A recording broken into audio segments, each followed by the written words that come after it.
السلام علیکم ناظرین لوگ جو سب کے سب مسلمان تھے وہ مشتعل ہو گئے۔ وہ چونکہ پسماندہ اور علم سے بے بیرہ تھے اس لیے انتہا پسند تھے۔ وہ ایسے مشتعل ہوئے کہ غیظ و غضب سے نعرے لگاتے اس آدمی پر اور اس کے گروہ پر ٹوٹ پڑے۔ امام ان مجرموں کو زندہ قہرہ لے جانا چاہتا تھا، لیکن اتنے بڑے ہجوم سے انہیں زندہ نکلنا ناممکن ہو گیا۔ رشد نے تشدد سے ہجوم پر قابو پانے کا مشورہ دیا، جو امام نے تسلیم نہیں کیا۔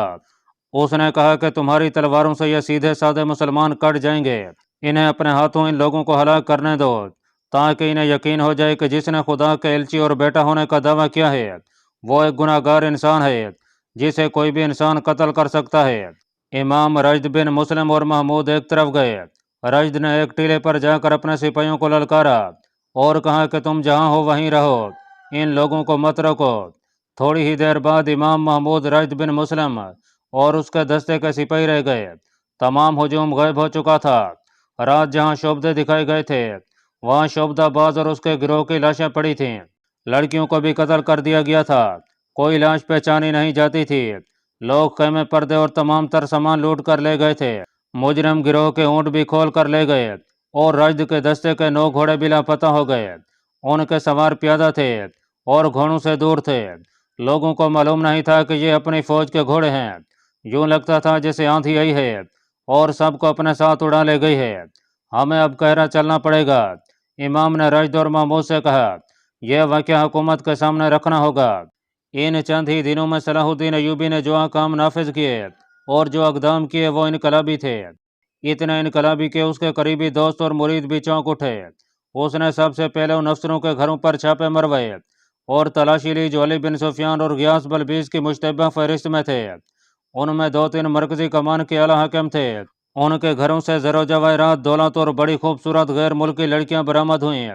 بعض کے گھروں میں ایسے ملازم تھے جو سوڈان کے تجربہ کار جاسوس تھے، اور بھی کئی ایک ثبوت مل گئے۔ ان سب کو سلطان صلاح الدین ایوبی نے عہدے اور رتبے کا لحاظ کیے بغیر غیر معین مدت کے لیے قید خانے میں ڈال دیا اور حکم دیا کہ ان کے ساتھ اخلاقی مجرموں جیسا سلوک کیا جائے۔ اس اقدام سے اس کی مرکزی کمان اور مجلس مشاورت کی چند ایک اہم اسامیاں خالی ہو گئیں۔ اس نے ذرا بھر پرواہ نہ کی۔ سلطان ایوبی نے دوسرا حملہ اس گروہ پر کیا جو اپنے آپ کو مذہب کا اجارہ دار بنے ہوئے تھا۔ سلطان ایوبی کو مشیروں نے خلوص نیت سے مشورہ دیا کہ مذہب ایک ایسا معاملہ ہے، لوگ مسجدوں کے اماموں کے مرید ہیں، رائے عامہ خلاف ہو جائے گی۔ سلطان ایوبی نے پوچھا، ان میں کتنے ہیں جو مذہب کی روح کو سمجھتے ہیں؟ لوگ ان کے مرید صرف اس لیے بن گئے ہیں کہ ان کی ساری کوششیں اسی پر مرکوز ہیں کہ لوگ ان کے مرید بن جائیں۔ اگر میں نے مسجدوں میں باعمل عالم نہ رکھے تو کچھ عرصے بعد لوگ اماموں، پیروں اور مرشدوں کی پرستش کرنے لگیں گے۔ یہ بے علم اور بے عمل عالم اپنے آپ کو خدا اور اس کے بندوں کے درمیان رابطے کا ذریعہ بنا لیں گے اور اسلام کے زوال کا باعث بنیں گے۔ سلطان ایوبی نے اپنے ایک مفکر اور باعمل عالم دین زین الدین علی نجال واز کو مشورے کے لیے بلایا۔ اس عالم نے اپنا جاسوسی کا ایک ذاتی نظام قائم کر رکھا تھا اور ایک بار اس نے صلیبیوں کی ایک بڑی ہی خطرناک سازش بے نقاب کر کے بہت سے آدمی گرفتار کرائے تھے۔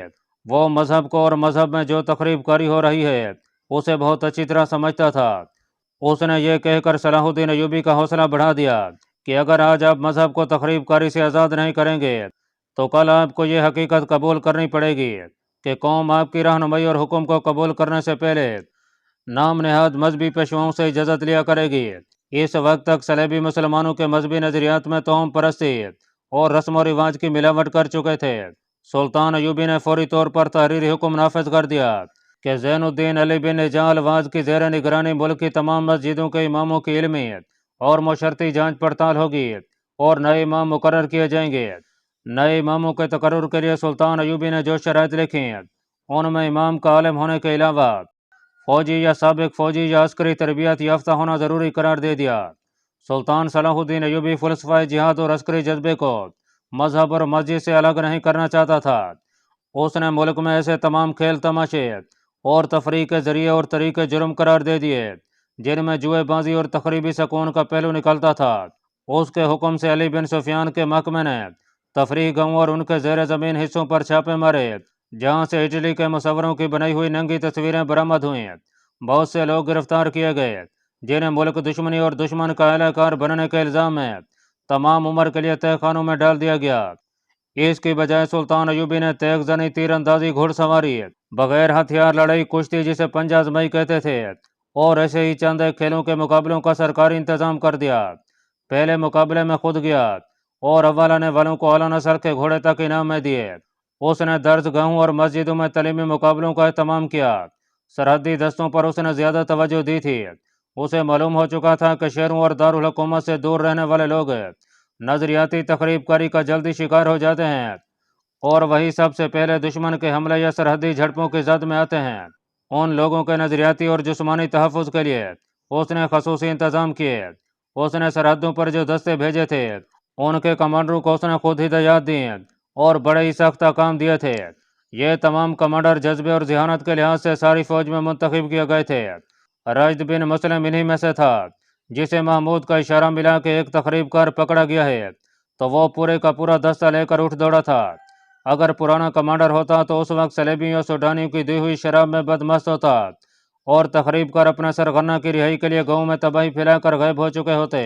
अब राशिद बिन मुस्लिम महमूद बिन अहमद और इमाम, जिसका नाम यूसुफ बिन अदर था, उसके कमरे में बैठे उस शोबदाबाज की कहानी सुना रहे थे जिसे लोग कत्ल कर चुके थे। अली बिन सुफियान भी मौजूद था। उसने तीनों से सारी वारदात सुन ली थी और सुल्तान अयूबी के पास ले गया था। सुल्तान अयूबी खामोश था कि इतनी खतरनाक नजरियाती अलगार को हमेशा के लिए ख़त्म कर दिया गया है। मगर अली बिन सुफियान ने कहा, सिर्फ ये अलगार ख़त्म हुई है, उसके असरात ख़त्म करने के लिए लंबा अरसा दरकार है। मुझे जो तफसील मालूम हुई है वो ये है कि सरहदी देहात से हमें फौजी भर्ती नहीं मिल रही। सरहद के साथ साथ रहने वाले लोग सूडानियों के दोस्त बन गए हैं। वो अमारत मिस्र के खिलाफ हो गए हैं। जिहाद का जज्बा ख़त्म हो चुका है। वो लोग गल्ला और मवेशी हमें नहीं देते, सूडानियों को बखुशी देते हैं। मस्जिदें वैरान हो गई हैं। लोग तो हम परस्त होकर शोबदाबाजों, पीरों वगैरह की परस्तश करने लगे हैं। हमें उन लोगों के जहनों को अपने सही रास्ते पर लाने के लिए बाकायदा मुहिम शुरू करनी पड़ेगी। अगर उस सलेबी शोबदाबाज और उसके गिरोह को लोग कत्ल ना कर देते तो हम उसे सारे इलाके में घुमाते फिराते।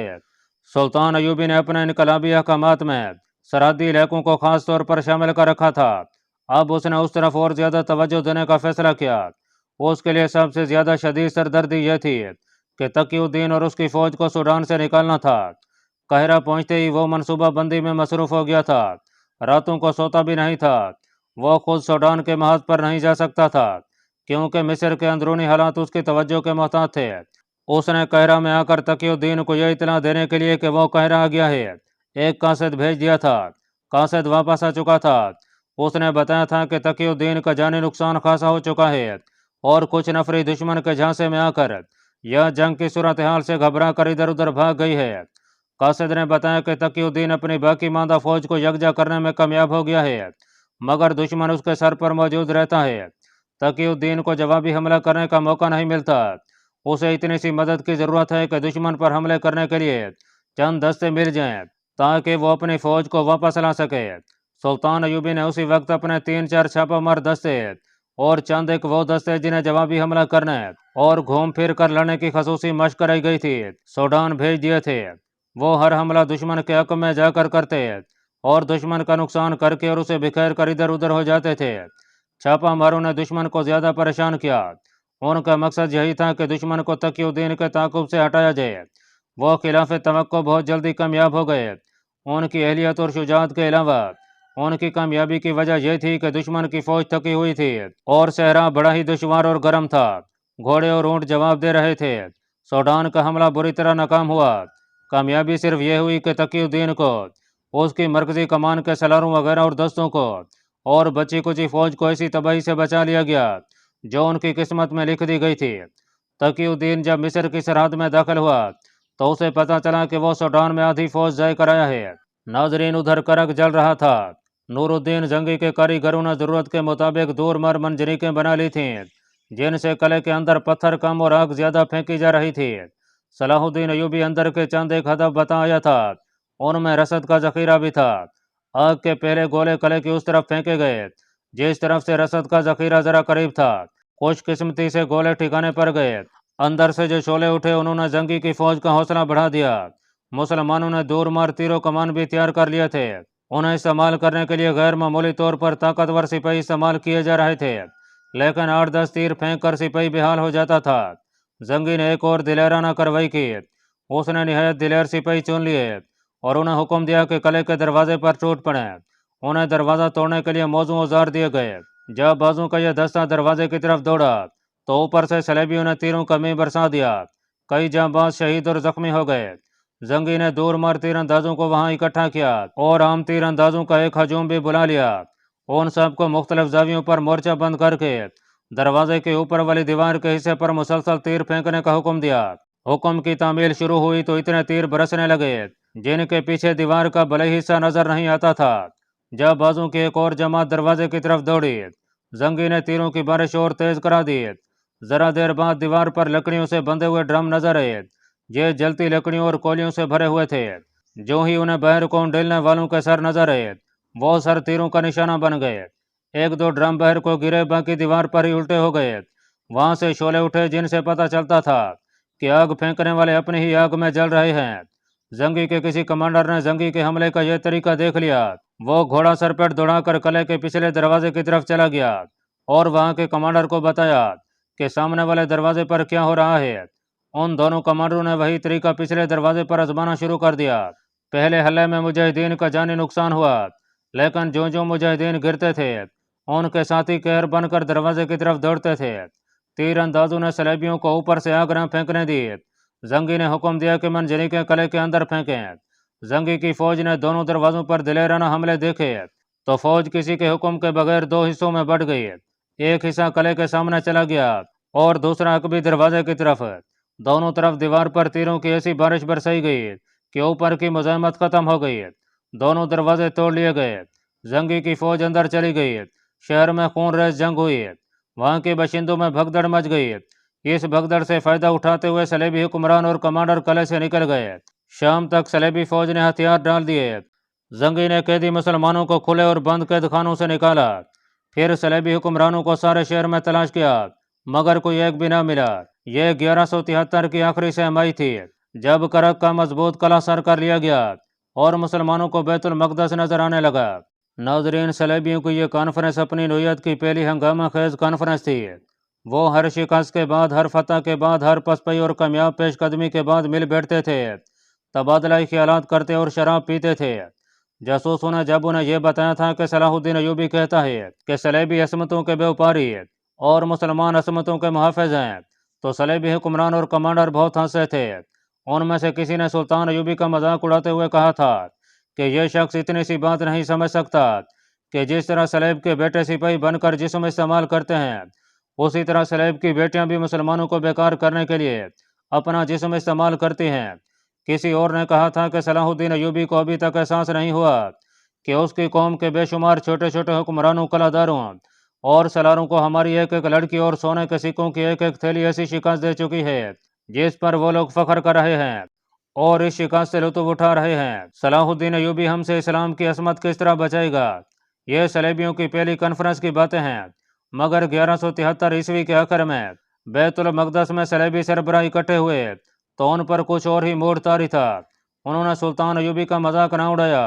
किसी के होंठों पर फूले से भी मुस्कुराहट न आई और किसी को यह भी याद न रहा कि वो जब मिल बैठते हैं तो शराब का दौर भी चला करता है। करक से वो बड़े ही शर्मनाक तरीके से पसपा हुए थे। उनमें रिजनाड भी था, जो करक का कलादार बल्कि मालिक था। वो जंगजू था, फन हरबो ज़रब का माहिर था। सुल्तान अयूबी की फौज के साथ उसने अपने ज़रा पोश लश्कर से मुतअद्दिद बार लड़ाइयाँ लड़ी थीं। इस महफिल में रिमांड भी था, जिसने करक के मुहासरे के दौरान सलाहुद्दीन अयूबी की फौज को मुहासरे में ले लिया था। उन दोनों ने ऐसा प्लान बनाया था जिसके मुतालिक वो वजह तौर पर खुशफहमियों में मुब्तला थे, मगर सुल्तान अयूबी ने करक का मुहासरा कायम रखा। रिमांड का मुहासरा ऐसे अंदाज में तोड़ा कि रिमांड का लश्कर मुहासरे में आ गया। उसकी रसद तबाह हो गई और उसकी फौज अपने जख्मी घोड़ों और ऊँटों को मार मार कर खाती रही। आखिर उसकी आधी से ज्यादा फौज कट गई, कुछ गिरफ्तार हुई और बाकी पसपा हो गई। रिजनाड खुश नसीब था कि नूरुद्दीन जंगी के सरफरोशों ने कला सर कर लिया, तो अंदर की भगदड़ में रिजनाड बच कर निकल गया, वरना वो इस कॉन्फ्रेंस में शमूलियत के लिए जिंदा न होता। इस महफिल में सलेबियों के उनके जंगजू सरदारों की तादाद भी खासी थी, जिन्हें नाइट कहा जाता था। यह खिताब था जो बादशाह की तरफ से अता किया जाता और उसके साथ सर से पांव तक जरा बख्तर दी जाती थी। इस कॉन्फ्रेंस में अकरा का पादरी भी था और इनमें मुसलमानों का सबसे बड़ा दुश्मन फिलिप्पा गिस्टस भी था।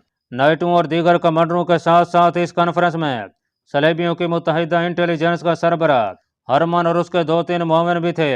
इब्तदा में इस हजूम पर खामोशी छाई रही, जैसे वो एक दूसरे के साथ बात करते घबराते हों। आखिर फिलिप्पा गिस्टस ने जबान खोली, जिससे महफिल में जिंदगी के आसार नजर आने लगे। उसने मुहाफिज सलीब आजम को कॉन्फ्रेंस की सदारत पेश करके उसी से दरख्वास्त की कि वो खिताब करे। उन लोगों से मुखातब होते हुए मुझे शर्म महसूस हो रही है जिन्होंने अपनी कस्में तोड़ी, एहद तोड़े और बैतुल मक़दस में जिंदा और तंदुरुस्ता बैठे। अकरा के पादरी ने कहा, मैं यसु मसीह के आगे शर्मिसार हूँ और मैं सलीब को देखता हूँ तो मेरी नज़रें झुक जाती हैं। क्या तुम सब ने सलीब पर हाथ रखकर हल्फिया एहद नहीं किया था कि उसके दुश्मनों का खात्मा करोगे, ख्वाह इसमें तुम्हें जान भी कुर्बान करनी पड़े? क्या तुमने हलफ नहीं उठाया था कि इस्लाम का नामो निशान मिटाने के लिए जान और माल और अपने जिस्मों के अज़ा की कुर्बानी देने से गुरेज नहीं करोगे? तुम में कितने हैं कि जिनके जिस्मों पर हल्की सी खराशें भी आई हों? कोई एक भी नहीं। तुम शोबक मुसलमानों को देकर भागे, अब तुम करक देकर भाग गए हो। मैं इस हकीकत से बेखबर नहीं कि जो मैदान में उतरते हैं वो शिकस्त भी खा सकते हैं। 2 फतवाहत के बाद एक शिकस्त कोई मैंने नहीं रखती, मगर एक के बाद दीगर शिकस्तें और 2 पसपायाँ मुझे यकीन दिला रही हैं कि सलीब यूरोप में कैद हो गई है और वो वक्त भी आने वाला है जब यूरोप के कलीसियाओं में मुसलमानों की अजानें गूंजेंगी। ऐसा कभी नहीं होगा, फिलिप्पा गिस्टस ने कहा। सलीब आजम के मुहाफिज, ऐसा कभी नहीं होगा।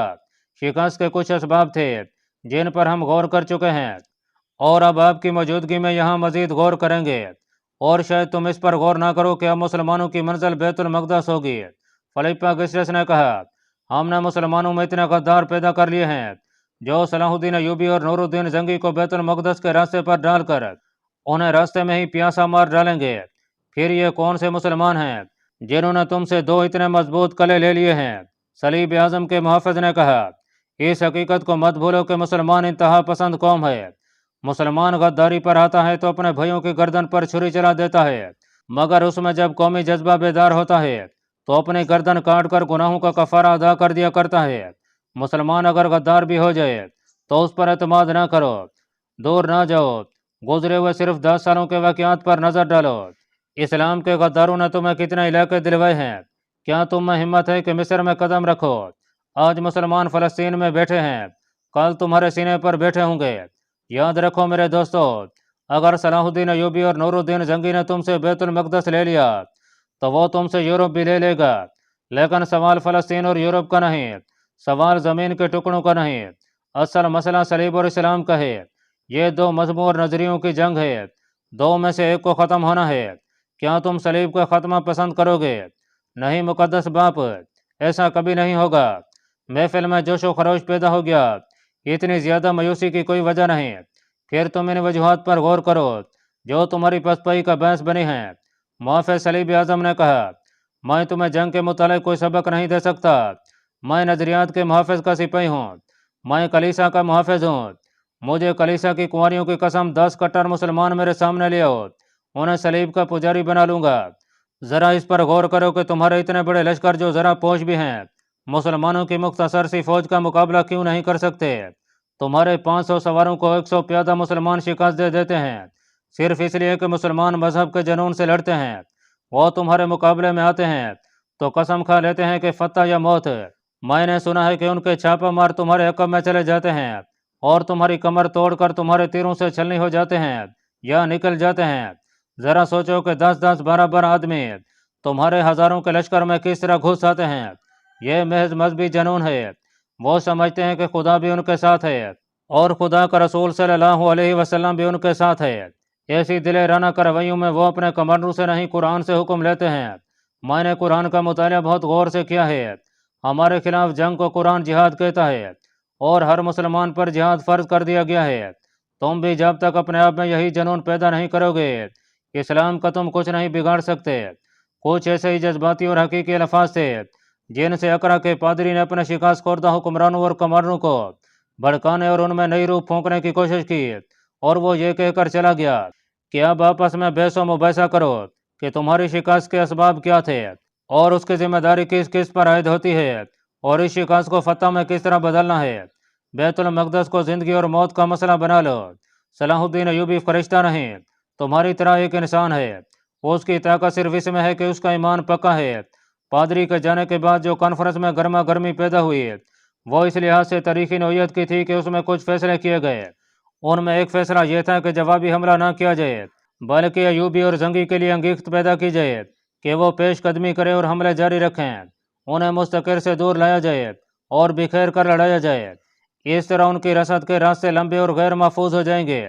اس کے ساتھ یہ فیصلہ ہوا کہ یونانیوں، بازنطینیوں اور فرینکوں کو فوری طور پر تیار کیا جائے کہ سمندر کی طرف سے مصر پر بحری حملہ کریں اور ساحل پر فوج اتار کر مصر کے شمار مشرق کے اتنے سے علاقے پر قبضہ کر لیں جسے مضبوط اڈہ بنا لیا جائے۔ اسے فلسطین کے دفاع اور مصر پر جارحیت کے لیے استعمال کیا جائے گا۔ اہم فیصلہ یہ ہوا کہ اسلامی علاقوں میں اخلاق کی تخریب کاری تیز کر دی جائے اور نظریاتی حملے اور شدید کر دیے جائیں۔ اللہ پاک کمی بیشی معاف فرمائے۔ اللہ آپ کا حامی و ناصر ہو، آمین۔